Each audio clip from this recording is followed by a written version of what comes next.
Warning, the Savage Nation contains adult language, adult content, psychological nudity. Listener discretion is advised.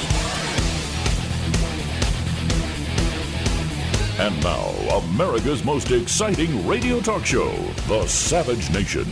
Home of borders, language, culture. And here he is, author of Stop Mass Hysteria, Michael Savage. All right, welcome to The Savage Nation. All right, Tony, stop already. Go back into the clothing bag. Welcome to The Savage Nation, coming to you live from San Francisco. I left my BART in San Francisco high on my pills, I guess is the new version of that song. All you can do is laugh. It's, it's gallows humor out here. This is the worst air quality index in the world right now, where I broadcast from, worst in Beijing. I never thought this would happen. I moved here in 1974, primarily for the pristine environment. There's nothing else here, actually, other than the clean air. And when the clean air goes, there's nothing left. So I'm now in ground zero of the San Francisco area. What can you do about it? I'm worried about the animals. I'm worried about the birds in the sky. I watch the pelicans flying over the bay hunting for fish, and my heart sometimes runs out and says, God, I hope they don't fall out of the sky. And yet you got people foolishly wearing these masks, which is crazy. If you actually try one on, which I did this morning just for a joke, and I put it on Twitter, if you're wearing an N95 or an N99 mask, doesn't matter if you're in San Francisco or anywhere else, they don't really help you. You remember when you were a kid, you'd get high on carbon dioxide by breathing into a paper bag, and you'd faint? You'd get high on the CO2. So this is crazy. In fact, these masks make it harder to breathe because you have to suck air through those layers of paper. So it's actually better to breathe polluted air because you're going to have no air and you'll be short of breath. In fact, the geniuses in Sacramento, the capital of the great state of California, has finally said the Sacramento County Public Health Officer does not recommend use of N95 respirator masks for the general public. You hear this? That's only for people near the fire, or if you have a respirator attached to it. So you see the poor people walking around. They don't know what to do. You can't laugh at them. But they're not doing themselves a favor. You're breathing in your own carbon dioxide. So what's the good of it? And I'm here choking on the air. Air quality is worse than anywhere in the world. That's not the only thing I want to talk about. Here's the other stuff I want to talk about in the Savage Nation. Some of it you're not going to like. But you know what? Sometimes medicine is not pleasant to take. Am I the only person on this side of the political aisle who says the prison reform plan is perhaps the worst idea to have ever come out of the Trump White House? Well, apparently the people who cheered loudly for the three strikes law in the 90s are all dead, or they've left radio, or they're blind, deaf, and dumb, because this new plan makes deporting criminal foreigners even more difficult, according to the individuals at Breitbart who studied the issue. And believe me, they studied it in great detail. What more do you need to know than the prison reform plan from the Trump administration was supported by the ACLU? That's enough for me. The ACLU now agrees with the Trump administration for the first time in the Trump's history. So what does that tell you? It tells you that it's a very left-wing bill that will only put prisoners on the streets. Do you know that nearly 95% of foreign nationals in federal prison, 95% of them, are illegal aliens? 1 in 5 inmates are foreign-born. There are 40,000 criminal, illegal, and legal immigrants incarcerated in federal prisons across the nation, which makes up 21% of the total federal prison population. Most of them from where? Ireland? No. Russia? No. Central and South America. Now, why would the country want more from Central and South America? And what does it cost you a year? Billions of dollars a year. But what the heck? Just print the money. National Guard soldier arrested and charged with smuggling Mexican nationals into the U.S. It was only a matter of time. And who was this individual? Who was the National Guard soldier who smuggled Mexican nationals into the U.S.? Let's see. Private First Class Edward Yair Acosta Avila. I know he's not related to the propagandist at CNN, but his name is Edward Jair Acosta Avila. His car was stopped near San Diego, 2 miles north of the U.S.-Mexico border. After pulling over Acosta Avila's Honda Accord, Customs and Border Protection agents apprehended 5 individuals, including 3 undocumented Mexicans who were discovered hiding under a blanket in the back seat. I left my illegal in San Francisco was the new song. So here's a National Guardsman arrested and charged with smuggling Mexican nationals into the U.S. What's new under the sun? You've got Israeli soldiers who sell weapons to the Palestinians. It happens in every military in the world. There's always rotten apples. That's all. Don't generalize. Judge rules White House can be accosted. You know that big story, right? We don't call him by his real name. We call him by his genuinely real name, which is Acoster. So now remember this. This is a Trump-appointed judge, no less.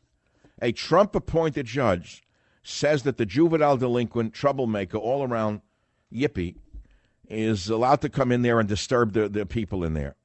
Everyone's tired of this man's act. But what are you going to do? What are you going to do? We're living in a melted-down America, and, of course, it's going to get worse. And, by the way, I want you to stop trashing Obama's accomplishments. If you're a caller to this show, and we're open mic to Mike today on the Savage Nation, it snowed in New York, incidentally. I got to make it fair to the two coasts. So we got a poison air in Northern California, rated worst in the world, and a small snowstorm hit New York, and the city was crippled because de Blasio can't even clean the streets properly. You know, at least Mussolini made the trains run on time. De Blasio can't even make the snowplows run on time. He makes nothing run on time. Well, as they say, that's what liberals do when they take over a city, a state, or a nation. They ruin everything. So before I start to give you the next story, I will invite you to call on Open Mic to Mike Day, 855-400-7282, 855-400-SAVAGE. And don't you forget what happens here on January 7th. Not only do you get Mike Savage on radio for about an hour a day, but in markets across America, meaning anywhere in the country, you could be living in a tool shed in a city with no radio station. You could pick me up on the internet for free on a podcast, which is the new gold field for talking radio. Radio will be around forever, but apparently the new gold rush is the podcast, and everybody wants to get in on the act. And so I'm reinventing myself, and I'm going to do a hybrid. I'm the first hybrider, I think. Others are trying to copy it right now, calling themselves doing a hybrid, which is great. I've always been a pioneer, and I want to take on a new challenge, and I want to see with your help if I can make that new medium work for all of us. So January 7th, you just go to michaelsavage.com, or you go to Apple Podcasts or any of your other favorite podcast thing, and then you can get the Savage Nation that way. I like to say that way. It's a little Kenny-esque. That's when you're pausing to think, you go, You know, I'm known in all these years of not hemming and hawing. There are those in the business like Wallbanger who every minute is hemming and hawing. I never did that. I never had a pause in me. But because of the smoke, I got to tell you something. I'm knocked off my game. I almost didn't want to do the show today. And then by miracle, some gene in me kicked in, which always works when I'm under stress. I never quit. Nothing lets me quit. And I didn't want to do it. I was calling a sick leave, get a best of, because I can't breathe. My eyes are tearing. Teddy's choking. The birds are falling out of the sky. All of a sudden, when I hear the show opening, there's nothing between me and the audience again. This is the greatest show on earth for me. I hope it is for you. Again, the phone number is 855-400-7282. We will do Open Mic to Mike Savage Day because... Look, I can give you more stories. What's the point? There's stuff on your own mind, right? But whatever you do, please do not trash Obama's accomplishments because there are many accomplishments of his. He's the first president to have applied for college aid as a foreign student and then denied he was a foreigner. He is the first president to have a Social Security number from a state he never lived in. He was the first president to violate the War Powers Act. He was the first president to be held in contempt of court for illegally obstructing oil drilling in the Gulf of Mexico. And Obama is also very famous in that he was the first president to spend $1 trillion on so-called shovel-ready jobs when there was no such thing as shovel-ready jobs. He is also the first president to have bypassed Congress to implement the DREAM Act through executive fiat. He is also the first. You see what I'm saying? There's a lot to be thankful for if you're an American-hating, all-around bad person on drugs who works in Hollywood or the news business. Savage.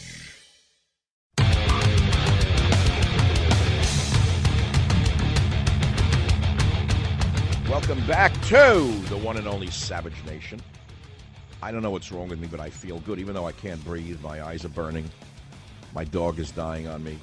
It's like a death watch. It's okay. He's been good 15 years. He's given me a lot of love, and so I'm gonna be with him to the end. He coughs a lot, but if I calm him down, he stops coughing. It's the funniest thing. It's a lot of emotion with the dog. You're not interested. You don't want to hear that. Most of you just like to eat animals. You don't love them. What are you going to do? You're more advanced than I am. And you want to pave over the forests so you can run RVs into the forests, kill the birds, make them fall out of the trees. Because after all, what good is a bird when you think about it? I mean, if you're a true Republican, a real man, a real macho man, you don't want them fairy birds up in the sky tweeting. I mean, what do you need that for? All birds do. What do birds do? They just drop doo-doo on you. I mean, you got to think the way a real Republican does. You got to make sure all the birds die. You got to poison the eggs. Use DDT on their eggs. That's a real man's insecticide, not one of these hippy-dippy greeny things. Use that DDT the way someone in talk radio would, a cigar-smoking, hamburger-eating real man. Kill them birds. And as far as the fish go, well, what do you need them for? What do you need fish for? Just get fish farms. Just pollute that sucker out there so you can run those ski-doos in the woods and you can run your motorboats out on the water. Just kill everything. That's the Republican way. That's the Republican way. That you're just a hippie communist pervert if you think anything else. See, that's the way it works. And if you don't like it, it's too bad, because that's the way I am. I'm sarcastic. Now, when it comes to criminal justice reform, all I can tell you is that the ACLU, this is the ACLU's dream deal. Dream deal. So Trump was talked into it. The only one in Congress who's opposing it is a war hero named Senator Tom Cotton, who I had high hopes for, but he got buried by the others in the so-called Republican Party when he came along. I thought he'd be a real winner. The guy is great. Real war guy. He's the only one who opposes this so-called prison reform. There's so much bad stuff in it. Remember, there used to be a thing in California with billboards that said if you use a gun while committing a crime, I think they added 25 years to your sentence or something like that. Guess what this bill does? Are you ready for this? It's sickening. It's crazy. The new legislation would eliminate provisions that result in offenders serving consecutive sentences for crimes committed using firearms. It would shorten mandatory minimum sentences. It would revert life imprisonment to a 25-year minimum for those convicted under the three strikes provision. Where are all the so-called conservatives who cheered in the 90s when the three strikes bill was passed? We all cheered it, didn't we? What, suddenly they got... What happened to them? Where are they? Where are the real conservatives? Are there any left? Where'd they go? There are none. It's all a shuck and a jive. The whole thing is a game about money. Make no mistake about it. The whole thing is a game about money. I can guarantee you that if within 1 year this administration became a totally liberal administration and tacked far to the left, most people in talk radio would go along with it. They'd make believe it's the best idea under the sun. And I'll only go along with the ideas that I think make sense. Forget about whether I think they pass a litmus test of conservative or liberal. I am talking about reality, practical knowledge on the ground. So Jerry Brown passed prison reform. We have a crime wave in California. Ask any cop about it. Ask anyone in the business of policing what releasing them from prison has done, you know? All right, you want to talk about it? Fine. If I have to be the lone man out and take the flack from the bots, I'll do it. There's no point to being on the radio if I can't say it like I see it. Well, what is the point of my being here? To appease you? That's not my job. You can be appeased on your own. But many of you disagree with me, so let's take some calls. Let's take a negative or a positive. Let's take a positive, a negative. I don't know what it is, actually. Andrew on WABC, what's your topic, please? Hey, Savage, I agree. Nobody wants to see, people like, rapists and murderers out in the streets. But if you commit, your low-level drug offense or something like that, I don't think it's fair that your whole life is ruined. It's an interesting argument that is worth discussing. But this goes way beyond a low-level marijuana deal. This goes deeply into the illegal aliens who commit felony deal. And there are those who have studied this that are saying it's a disaster, the prison reform plan. It is being supported by the ACLU. It's being supported by the billionaire Koch brothers, Koch brothers, whatever. I don't even like saying the name, so I changed it to Koch, K-O-C. I don't like saying Koch brothers, even though that's a pronunciation. Some of it just tricks me up. I can't call a person by that name. People think I'm insulting them. Whatever they pronounce their name as, the Koch brothers, they're for it. The ACLU is for it.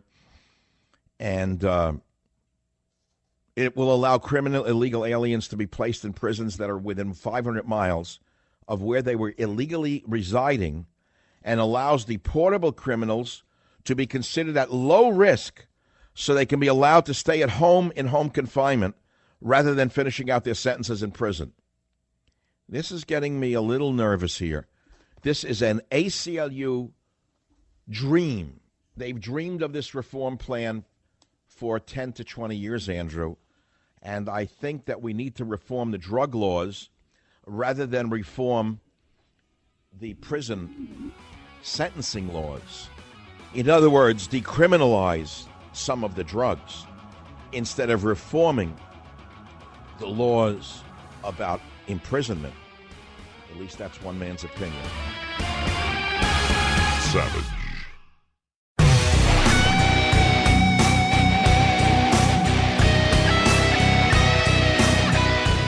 You know who runs the world? The women run the world. Not dumb men. You Broke My Will? That's an interesting song right there. Look at him. Fury over rare white lion being auctioned off to be shot by trophy hunters. You know my feeling on trophy hunters, don't you? There was a movie years ago called, I don't remember, God, what was that movie? Anyone know the movie where a white guy was released naked into the African bush and he's pursued by African warriors? The whole movie is an hour and a half of horror as they pursue him, but he finally makes it to the fort. It was a great movie. The actor is awesome. And I would release trophy hunters naked into the jungle and let them live as long as they could with the animals that they're hunting. That's all. Nancy Pelosi has claimed herself speaker. I don't even want to talk about that lunatic. Bernie Sanders unveils Stop Walmart Act. Okay, stupid. 60 nations are gathering in France to approve new definition of the kilogram. Duh. CDC suicide rates increasing among American workers. That's because they're working too hard. They're working to the breaking point. Suicide rates increasing among American workers because they're killing themselves. And the low-end jobs in this country are more brutal than you can imagine. And then you've got the issue of the Uber drivers are committing suicide, a couple in New York. Because actually it was taxi drivers, excuse me. These poor immigrants, they save their whole life fortune. They buy a taxi medallion from some crook in New York who knows the medallions are worthless with Uber running around in Lyft. And then the Uber guy goes broke and he kills himself because he can't support his family. Meanwhile, the guy who sold him the taxi medallion, nothing happens to him. I don't want to talk about Acosta. I can't stand the son of a gun. I think he's an idiot. I think he doesn't belong even in the journalistic profession. That's not journalism. That's like a paid clown. But Trump just said that if he misbehaves, we'll throw him out. Good for you. It's your White House, not that schmuck's White House. Don't give me the First Amendment garbage. The First Amendment is one thing. The First Amendment doesn't permit you to upset everyone else in the room with impunity. Throw him out. 1,000% in favor of Trump. I'd like him to do it personally and physically. He's big enough to do it. He's like a big bartender from England, like a log-throwing bartender, Trump. I'd like to see him say, I've had enough of you, and walk over, grab him by the collar, and yank him and throw him out of the room. That's what I want to see. That's what I want to see. Enough with this jerk already. 855. See, I jump right in now to the phone number as a breather. I'm giving you all the tricks, you youngsters in the business. If you hear me go to like a phone number right after a good statement, it's a breather. I'm not really giving you the phone number. It's a breathing thing. That's the problem with the podcast. There's going to be no breaks. no breaks for a phone number, no breaks for ads. It's going to be a whole new thing for me. I like a new challenge. But on the other hand, if I get onto an idea that I'm interested in, I know a lot about, I'll keep talking for 40 minutes straight. So, here, we got a winner. Wait, ring the bell. I want you to ring the bell. We got a winner. Milton on WABC. Milton, you're a winner. Go ahead. Tell us the name of that movie. Good afternoon, Michael. Yes, Doc Savage. That is right. If you're going to call that fake doctor, Dr. Fraud, we looked up Palo Alto University, by the way, where she allegedly teaches. It's like it's a fake college. It's a fake college. It's nothing there. There's nothing there but a parking lot. Okay. Anyway, yeah, so what was the movie? I'm sorry, go on.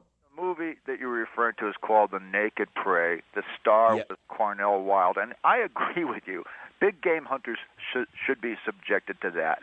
And that's one thing that really bothers me about the young Trumps, that they still think that somehow that's... Well, I don't know if they do this anymore. I think they're embarrassed by it.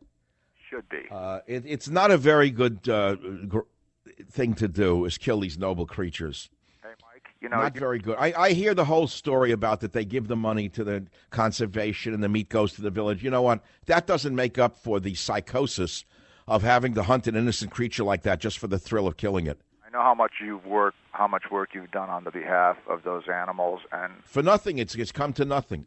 I know it's come to nothing. I killed myself trying to get the president interested. He was interested. He tried to ban trophy hunting, but apparently people around them, the trophy hunters, won. Yeah, they just lifted the ban on the ivory to China, didn't they? Oh yeah. Well, you gotta let the nouveau riche in China show off, don't you? They need to display their wealth in some way. But Michael, for all your I would release the trophy hunters in New York naked rather than in the savannah of Africa on a nice wintry day. Bring them to New York, strip them naked, and release them in Manhattan at night. San Francisco, Mike. That should be a real party, right? Yeah, I'm here. I'm listening. We're just schmoozing. It's Friday. Are you actually calling from New York City? Where are you? No, I'm in Bridgeport, Connecticut. Is it some snow on the ground still up there? Yeah, we got hit harder than they thought, But isn't it beautiful after the snow? I used to love the way everything looked after snow. Yeah, all my friends out west say, that's the one thing I miss about New England. But it came a little early this year, Well, okay, that's called weather. Yeah, but if you're... Well, when you wake up in the morning on a snowy morning and you look out and you see it on the lawn and on the cars and the street, doesn't it give you a calm feeling? Yeah, Michael, come out here and help me make a snowman. And there you go. Contribution. There you go. Well, we do have snow out here. It's called the High Sierras. I remember when I first moved out here in 1974, when the winters would come, I missed the snow. I'd go up to the High Sierra. We got 8-foot drifts up there. We don't just get 2 inches, we get 8 feet. Yeah, I was talking to somebody from Turkey a couple of days ago, and they get, I said, do you ever have snow in Turkey? Oh, yeah, Turkey. Are you kidding? The Atlas Mountains? Are you sure? Of course they do. Yeah, but So how are you going to listen to my podcast? I'm giving you a test now come January. What are you going to look for? All I could think of when I think of Turkey is Midnight Express. Okay? So I didn't... No, wait a minute. Before I gave you a test question. Come January, how are you going to catch the Savage podcast? With difficulty.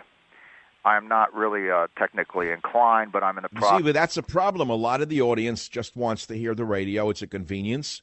It's a wonderful, wonderful technology unto itself. However, do you have an iPhone?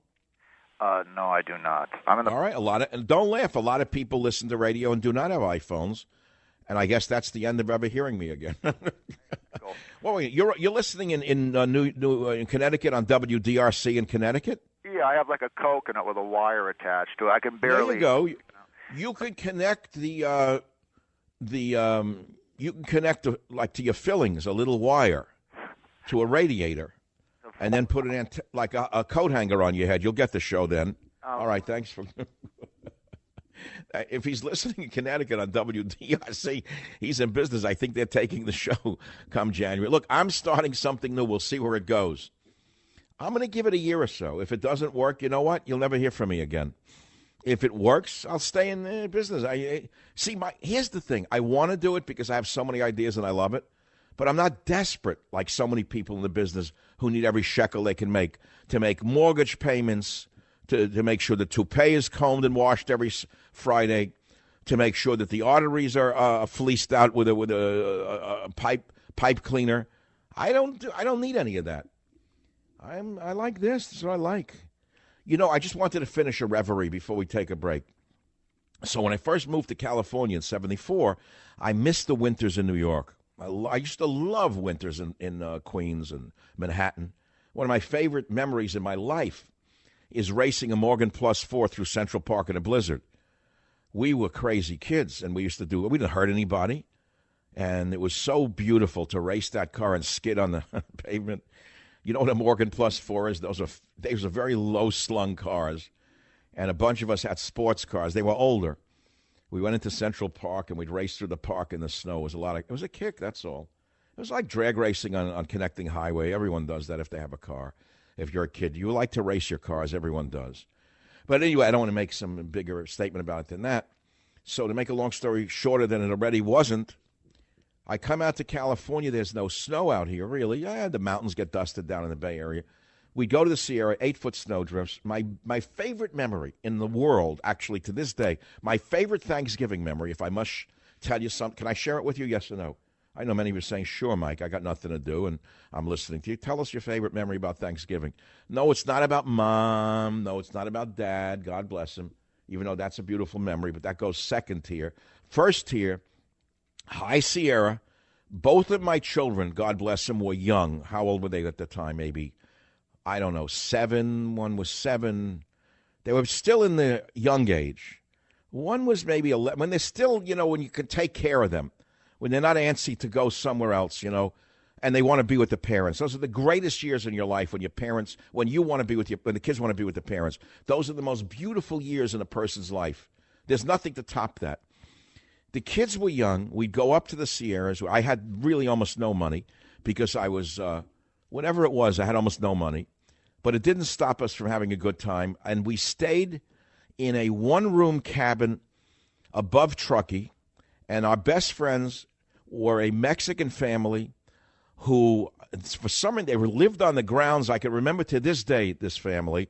They had a young daughter, the age of my daughter, and the kids would play in the tree. And it was so beautiful. The whole thing was beautiful. The nicest people on the earth were up there at that time. A lot of them were from Mexico, by the way. It was very surprising to me at the time to see so many folks from Mexico in the Truckee area. They were the first-class people, just the greatest. I remember their names. I got pictures of that. I'm not tearing up. It was just a beautiful memory, that's all. And then, it was like a hotel that's out of business, like a lodge. I remember I used to love lodges that weren't doing well. I don't like busy hotels. And I remember to this day, I went in the kitchen of the lodge, and this guy managed it or something. The owners were never there. And I said, let me cook dinner for everybody. You know how much fun I had cooking in a commercial kitchen?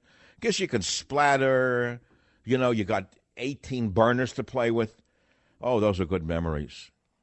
So this year, I'm not going to tell you where I am. I'm trying to get out of San Francisco right now. I can't get a flight out of here. This is like the last flight out of Vietnam when the Viet Cong are coming in. I mean, this is awful. You can't get out of here. It's unbelievable. The air is terrible. People are bailing if they can. I'm trying to get out of here tonight after the show.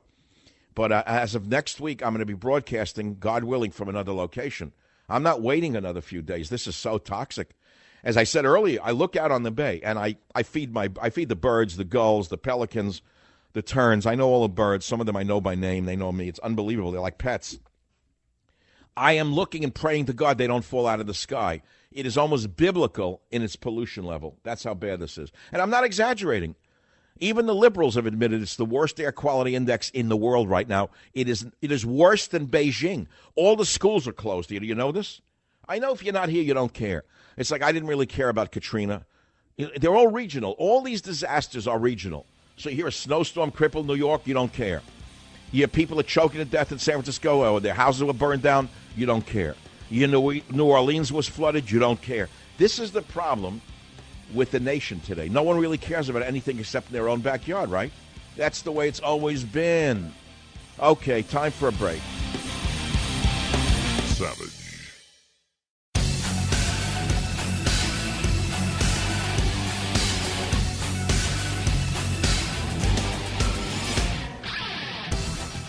let me tell you something about the recent news about online security breaches. You are being tracked online by social media sites, marketing companies. Not only can they record your browsing history, they often sell it to other corporations who want to profit from your information. That's why I decided to take my privacy back by using ExpressVPN. ExpressVPN has easy-to-use apps that run seamlessly in the background of my computer, phone, and tablet. Turning on VPN protection only takes one click. ExpressVPN secures and anonymizes your internet browsing by encrypting your data and hiding your public IP address. You heard me right. It hides your public IP address. And it costs less than $7 a month. ExpressVPN is rated the #1 VPN service by TechRadar and comes with a 30-day money-back guarantee. If you ever use public Wi-Fi, let's say a coffee shop, and you want to keep hackers and spies from seeing your data, you get ExpressVPN. And if you don't want to hand over your online history to your internet provider or data resellers,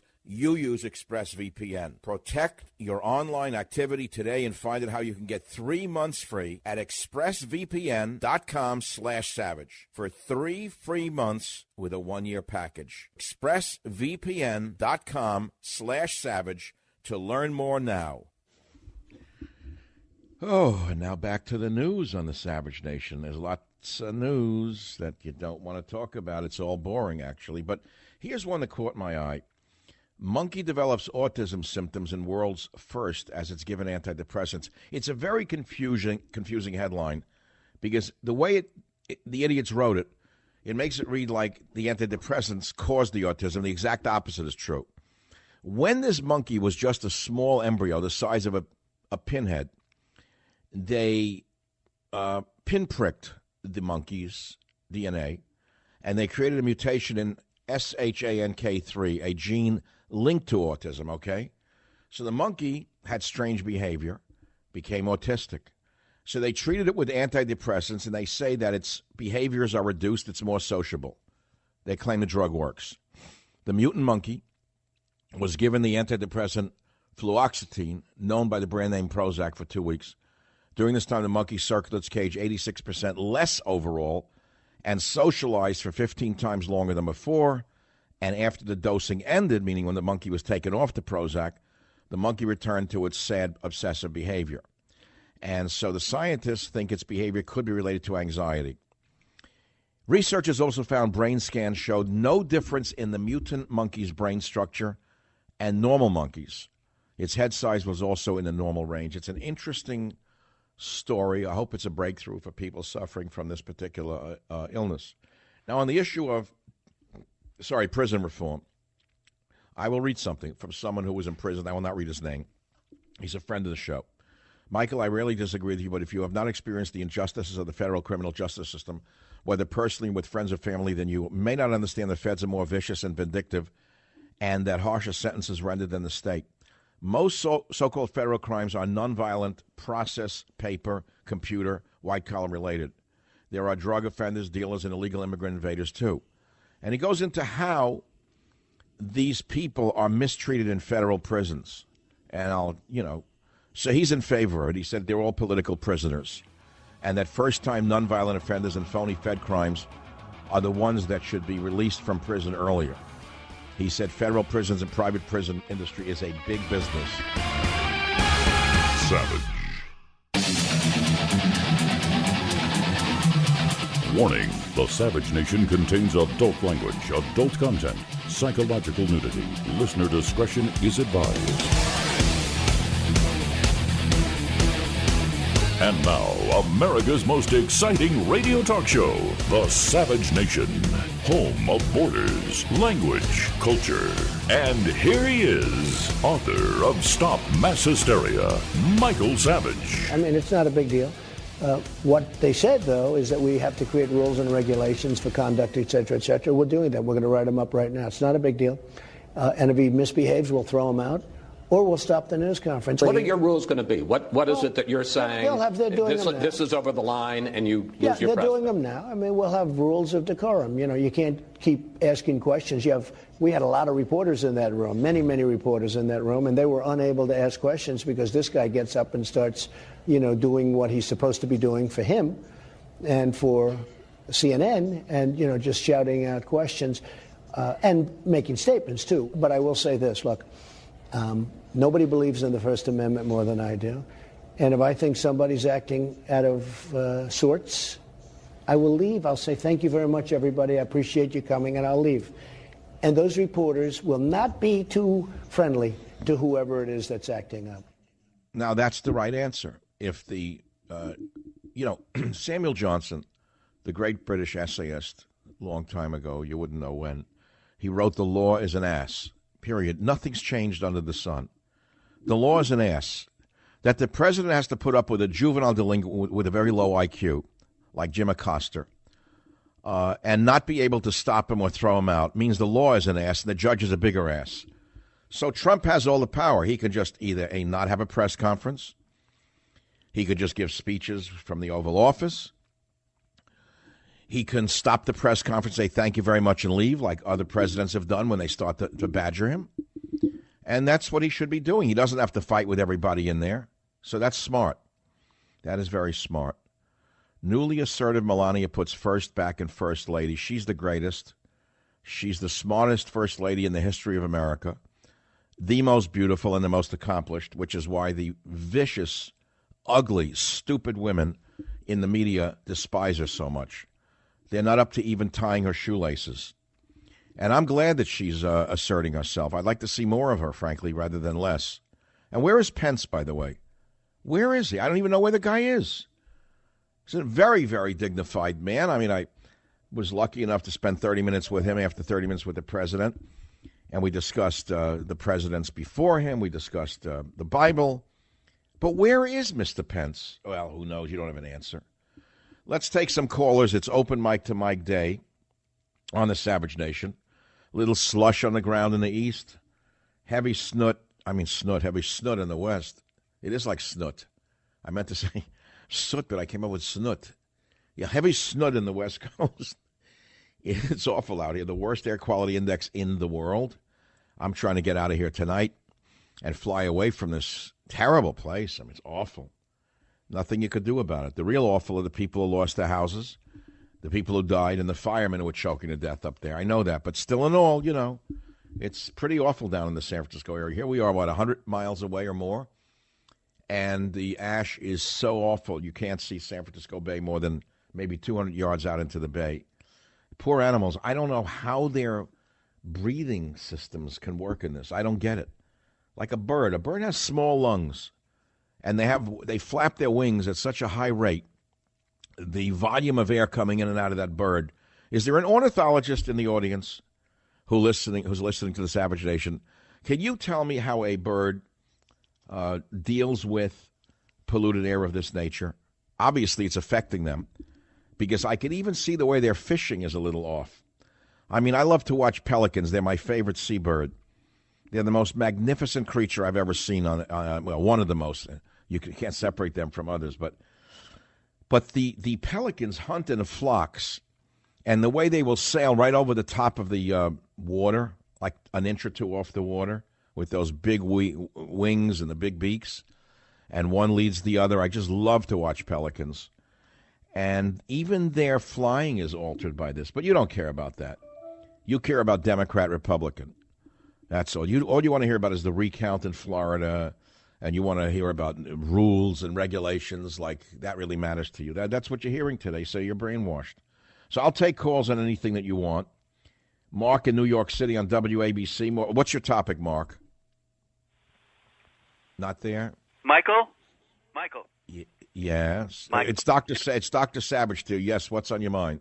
You, Michael. I just realized... No, I'm not Michael. My name is Dr. Savage. After the fiasco of all the Democrats calling that faker, Dr. Ford, doctor, over and over again with that deep tone, Dr.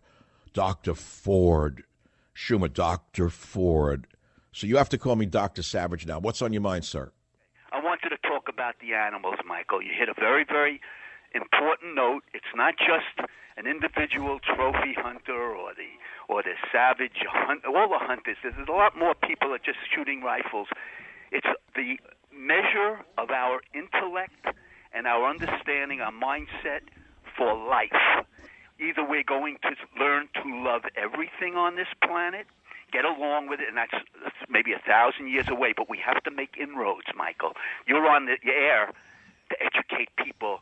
You might even... Oh, I know. In many ways, I'm very close to an ascended master. I understand that. I know I sound like a truck driver sometimes, which is great, because I never met a truck driver I didn't like. But the fact of the matter is, intelligence and wisdom comes in many voices. But when you hit on the animals, Michael, from an ant to an antelope... You know, I let a moth out of my house the other day. It was like, winter comes in here, and the last moths of the season are trying to get out of the house. All right, I know it's going to die anyway. But I always feel, I know it's crazy, I used to hear a thing about people, they would say he wouldn't kill an ant. Did you ever hear about that when you were a kid? They'd say, oh, that guy's a nice guy, wouldn't kill an ant. Have you ever heard that? But when I was 20 and 30, this is an evolutionary thing, Michael. It's like the... That's right. That's right. Guys who listen to Rush Limbaugh religiously, they're not evolved. They may be nice people and good conservatives, but these are the throwback conservatives that make young people become Democrats or worse yet, communists. We are so far away from where we have to get on this planet. You have no idea. But you are the man. Yes, you are. You are elevated in an intellect. You've given and there are a lot of people I know that are idiots as far as their personalities go, the way they treat people. But they've ascended in their profession. That's wonderful. They've made contributions. But we need the whole person, and that's not going to come for a long time because you got billionaires giving money away, which is good. But they're not interested in politics. And we got one now, Mr. Trump, that is a business mind. He's very intelligent. Obviously, we look at him. He handles everything. He's a neophyte to this rampant insanity called politics. That's right. He's really not up to the task of dealing with the psychosis of politics. I don't even know why he stays on or why he wants the job. Well, the way they treat him in the media is sickening. Right. What they're doing to this decent man is sickening, frankly. I don't blame him at all for any of his reactions. They're the ones who are provoking him. He is like a bull that's being stabbed by these picadors. With the cloaks that they wear, the suit and tie cloaks. What do you do for a living? I'm curious, because your voice also is like a common man's voice. But by what you're saying to me, you're doing something unusual, aren't you? Well, I don't want to do it. I'm writing a book. This is the culmination of my life, Michael.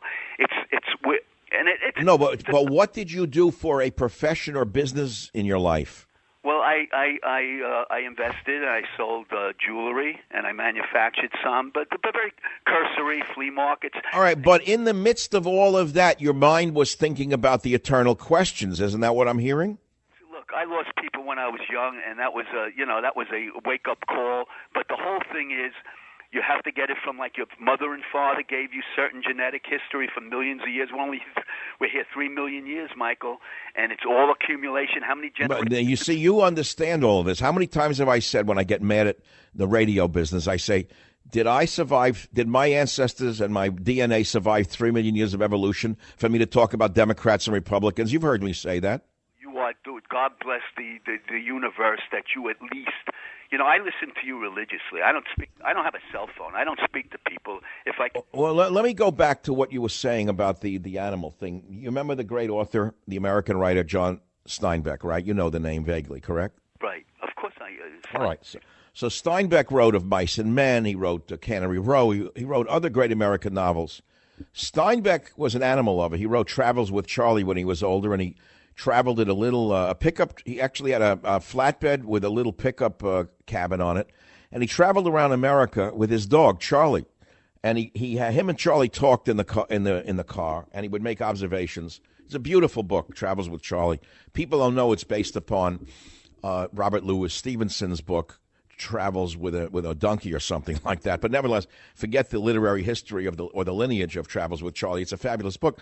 But Steinbeck wrote that the way we treat animals in our life is the way we're going to be treated in the next world, where the animals will be the men and we will be their pets, which is an interesting analogy in a certain way. Whether it's true or false is irrelevant. It puts things in a philosophical context, don't you think? Michael, but the key element here is a respect for where, it could be stardust, where we come from, the matter that creates. But have you heard me say that I am the eagle? Do you remember me saying that? Yeah. I am the eagle? Yeah. Do you understand what I'm saying when I say I am the eagle? It's not about the DDT breaking the egg of the eagle and the eagle not proliferating because of the poisoning of the earth. It's about we are the eagle. In other words, we found out it took many, many decades for us all to evolve and realize that just poisoning the waters of New York, let's say you're a criminal in New York and you were throwing asbestos-ridden siding into the bay, or you were throwing it into Bayonne, New Jersey, and no one saw, but you knew it was illegal and you didn't give a damn. What you were doing was killing your own grandchildren. Michael, but we see everything's an evolution. I killed slugs when I was like 29 years. I remember moving into a home and I pour sugar on them. I take the ants out of the house. The little one, you can't even get them. You have to put cardboard. Here's a better one for everybody. I have a friend who's fought in 5 wars. Nobody can call him a hippie, dippy, left-wing, whatever, California. He's killed people in combat, 5 wars. This man is a man, he said he won't even fish anymore. He doesn't like to kill anything that's living. I have to get over his meat eventually, but everything...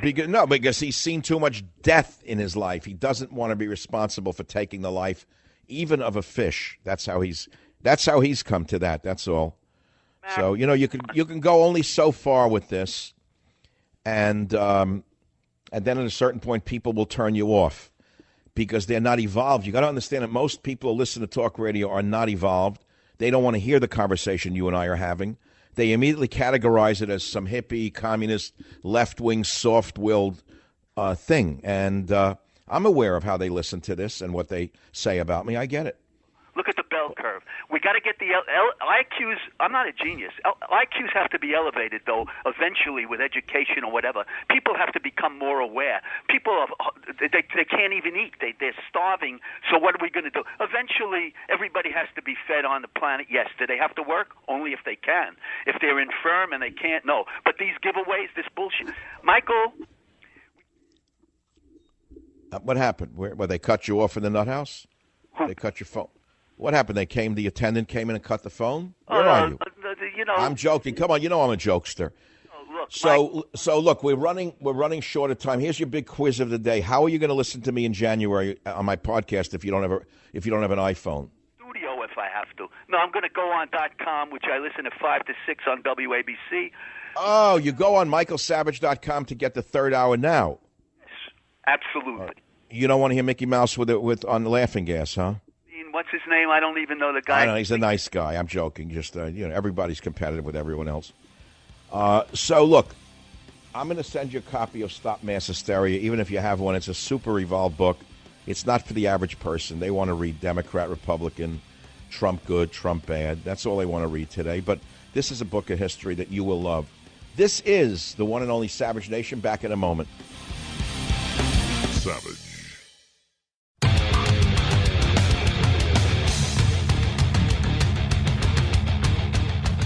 It is the Savage Nation. It is Rock and Roll Friday. We haven't played such music yet, but we'll do it eventually. All the news of the day. But I'm not doing the news. We're doing a little philosophy, a little ideas here and there. They don't hurt. Do ideas really hurt you? We live in a society that's so vapid. When you look at Kim Kardashian, for example, in my opinion, a waste of DNA, and you ask yourself how this person, this nobody, a woman who's given nothing to the world except the face of a surgical moron, is quoted day and night, or let's say shown in a newspaper continuously. I woke up thinking about it. How do these vapid individuals and these stupid actors and such, why are they continuously in our face? And then I realized what happened. I was taking a shower, and it dawned on me. Years ago, there used to be a separation between the entertainment business and the news business. It was a stone wall. There was no crossover between entertainment and news. And then guys like Murdoch came along, and he broke down the barriers where he could own newspapers, television shows, radio. He doesn't have any radio, I don't think. At one point he did. Newspapers, the news and entertainment became blurred. They became one. And many smart people at the time warned that eventually the news would be watered down and would become nothing but an arm of entertainment, and as such the news would become worthless. That's where we are today. And that's how this happened. And that's why the people are stupider than they were 30 years ago. My father never went to high school. He was smarter than most PhDs that I know because he had common sense. The newspapers were smarter than they are now because the writers were smarter than they are now. Oh, these callers are great. John on WABC, you only have a minute. Please tell us your story. This is great. It's a little fact about the Pelicans. The Roman Catholic Church gives out the Pelican Award, which I received not too long ago, and I asked them, why the Pelicans? He goes, because of the sacrifice the Pelicans make. They actually, when they don't have food for their offspring, they peck themselves and bleed so the offspring can feed off the blood. Oh, my God. They're that highly evolved? That is so heartbreaking. I told you I love watching pelicans skim the bay. And I remember when the Vietnamese fishermen first came to San Francisco Bay, they were chopping the beaks off pelicans because they didn't want them to steal so much as one fish. It used to drive me crazy. Remember those stories? We're not supposed to remember them. They were Vietnamese fishermen. They were brought here as refugees. They started competing with the native fishermen, the local fishermen, and then they were finding pelicans all over the bay with their beaks cut off and left alive to die the most horrible deaths. Oh, I remember it very well. Animal cruelty on this planet is one of my number one issues. And unfortunately, Republicans and so-called conservatives in the media have no consciousness whatsoever about the beauties of wildlife. They could care less. Savage.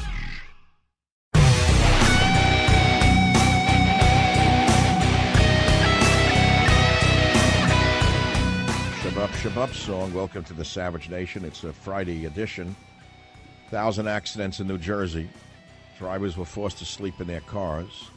6 inches of snow crippled the city because, as you know, any city run by a progressive is a crippled city. That's well known.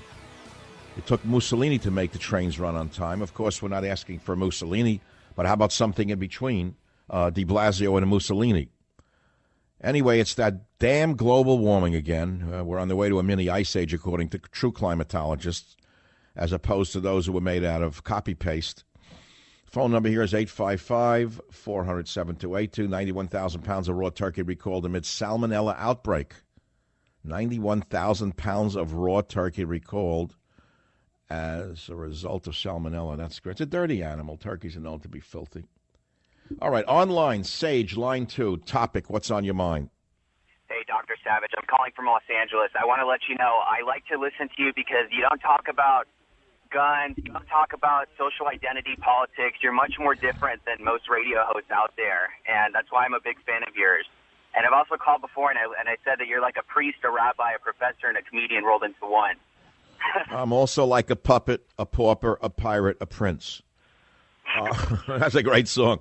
Great lyrics to that one. You, of course, know how to get the show when I become a podcaster in January, right? Yeah, but I've already been listening to you like a podcast, usually around 5 Absolutely. Right. If you go to michaelsavage.com right now, you will see all of my last shows up there right now as mini podcasts. It's training people to get it. It says the Savage Podcast. You can say, listen here, and you click on it. There's the show from the 11:15 show, 11:14 show, the 11:13 show. It's all there.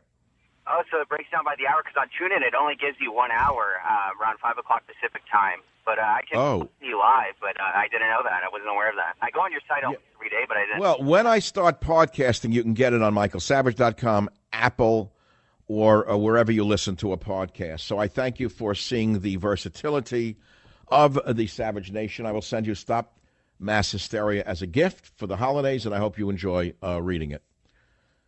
Parrots. We're going to talk about birds for a minute because I asked the question, how do the birds survive in this pollution in the San Francisco area? I myself have trouble breathing.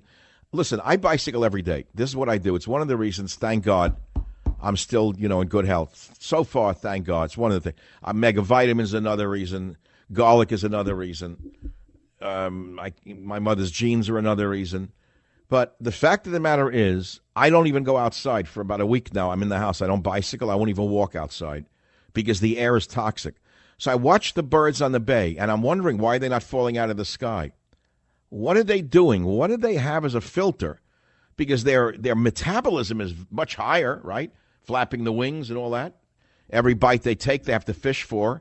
Unlike the welfare recipients in America today, they don't have to fly around and look for a piece of fish.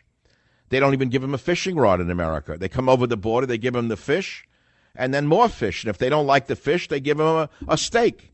Then if they don't like the steak, they sue the country for having rotten steak. That's the country you're living in. I learn a lot from animals, believe me, including self-sufficiency. Matt on KSFO, line 7, what's on your mind? Hello, Dr. Savage. I'm calling about birds and how to deal with the smoke. I am down here in Los Angeles, and I had to take my birds out from the fire over the weekend because the way that the... Where are you, up in the Malibu area?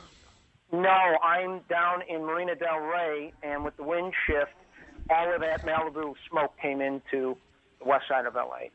Oh, God. I'm saying, oh, God, because I think I'm heading to L.A. tonight. But I hear the air is very clean in L.A. right now. It is, actually. It's moving out into the bay. It just keeps heading out to sea. Oh, yeah, because the winds are blowing out of the mountains from the Santa Anas out onto the ocean. So I see that you're keeping, what, parrots? I have 2 parrots, and to answer your question, it's the respiratory system is so much different than a mammalian system. They have air sacs attached to their lungs, and it depends on the species. It will range anywhere from 7 to 9 air sacs, and they extend into the chest, into the femurs, and into the humerus, so into their leg bones and their wing bones.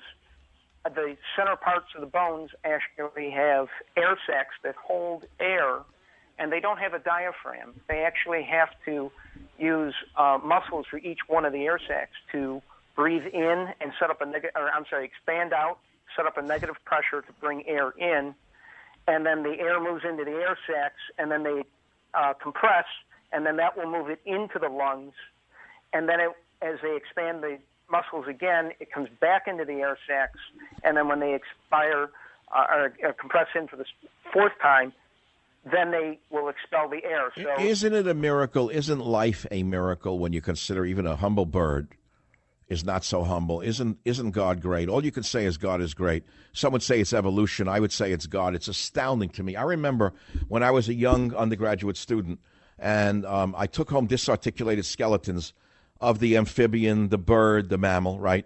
And one of the things that amazed me was the bird skeleton. First of all, how light their bones are, because the genius in evolution or in God's design, that the bones of the avians are hollowed, not solid. I couldn't believe that. Remember when you first looked at a bird's bones, what they looked like?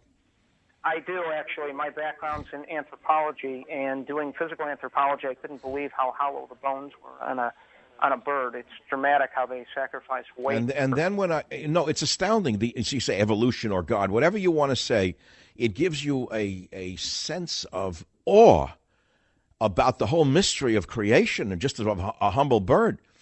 But then we got into, in the anatomy even of a fetal pig. I remember I took it home from Queens College. We had to dissect a fetal pig in undergraduate years, and it came in a little plastic bag, and I put it in the refrigerator.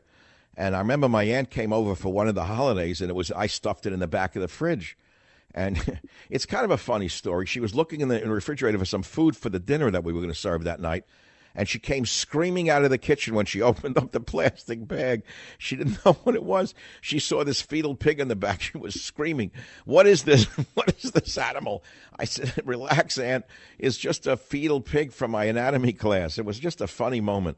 It's not that it wasn't, allowed in the food laws, because not people weren't that religious.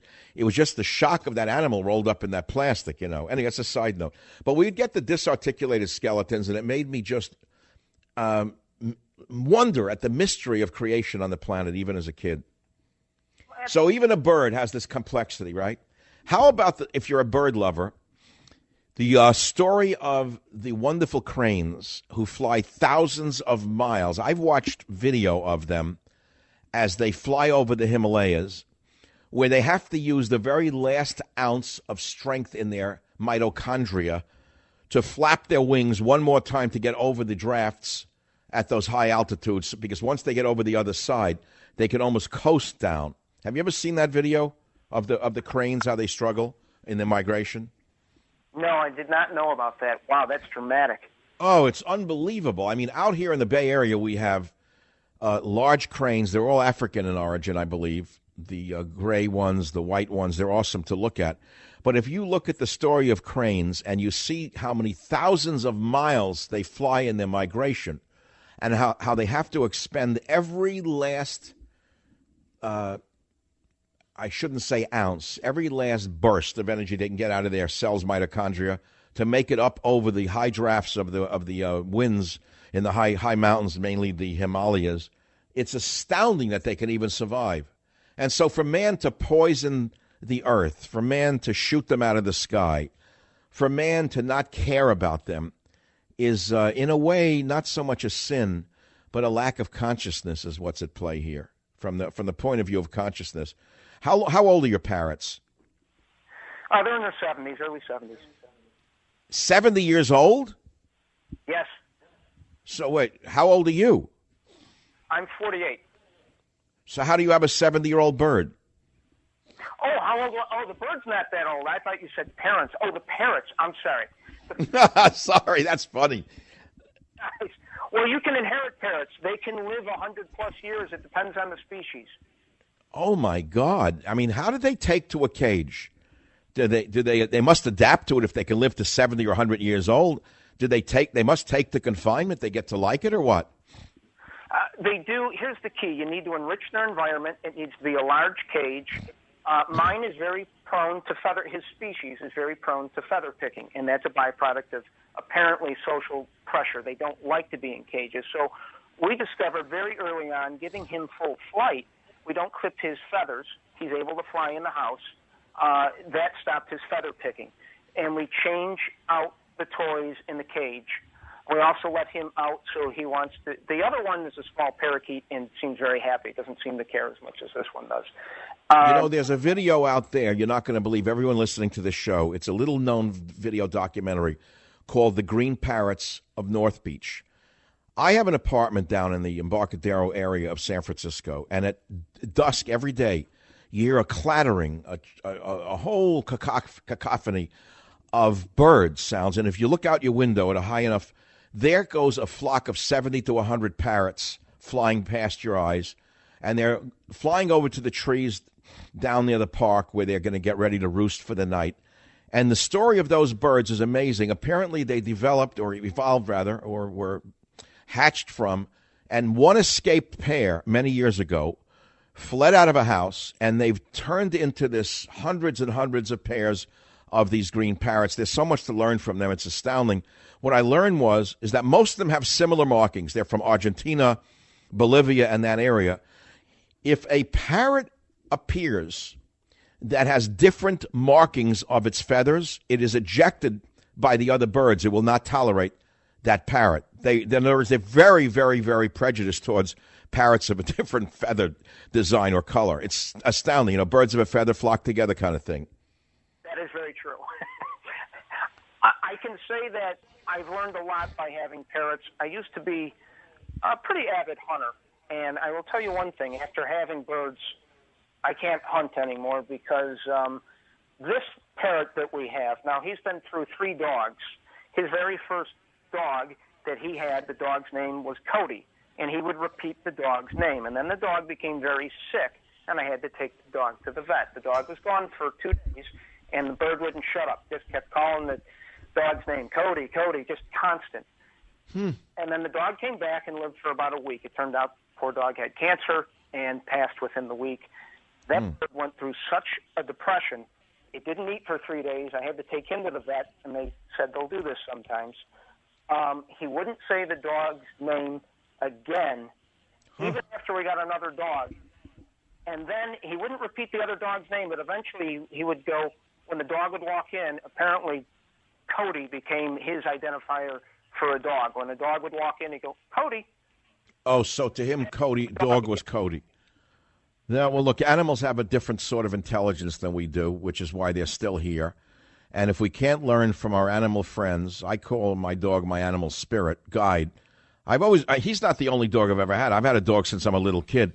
I consider my dogs not just my little pet to touch and play around with, but I consider them my animal spirit guides. And I'm sure you can relate to that very much. And I love this conversation. I wish we could have a little more of it, but we can't. Let me send you a beautiful gift for the holidays, a hardcover copy of Stop Mass Hysteria. I shall return. Savage.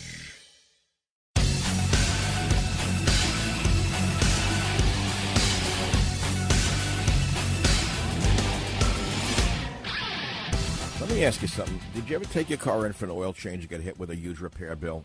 Well, it's happened to everybody at some point in their life. So that's why I say you should get extended vehicle protection from CarShield, and you won't worry so much about it. And if your car breaks down after the manufacturer's warranty expires, you could be out of pocket those big, big thousands. And I don't have to tell you what it costs today. That's why you should go to CarShield. It's as simple as that. I mean, you go to CarShield, what does that mean? You can save yourself thousands in future car repairs, get covered by the ultimate and extended vehicle protection simply by calling 800-CAR-6100, code SAVAGE. Or visit carshield.com, again, code SAVAGE, and you will save 10%. That's 1-800-CAR-6100, code SAVAGE, or carshield.com, code SAVAGE.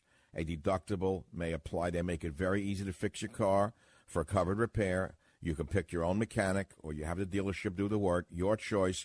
They also give you 24/7 roadside assistance and a rental car while yours is being fixed for free. Just simply call 1-800-CAR-6100, code SAVAGE, or go to carshield.com, code SAVAGE. A deductible may apply.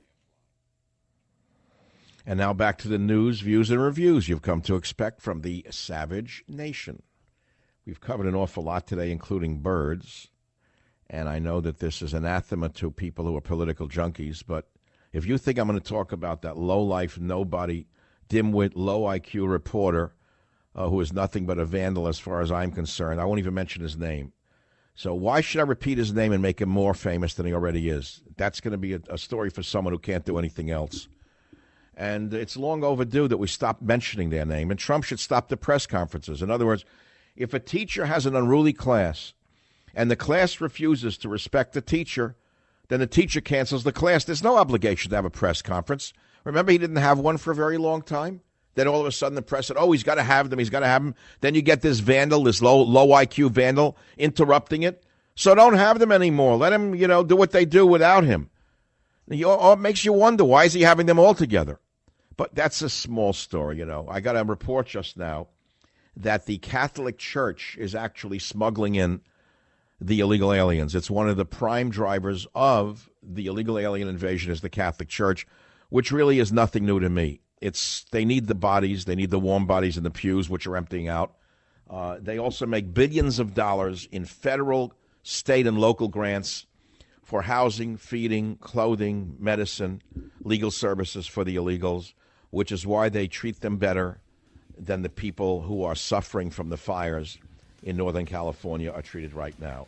It is a living shame to think that a once great church has been hijacked by a bunch of greedy people in black outfits with white collars, but they're nothing but businessmen in disguise. This is the Savage Nation. I'll be back in a few minutes to take on other topics. Be Here or Be Nowhere in January, my podcast. Go to michaelsavage.com or Apple or wherever you download your podcasts. Michael Savage, a host like no other.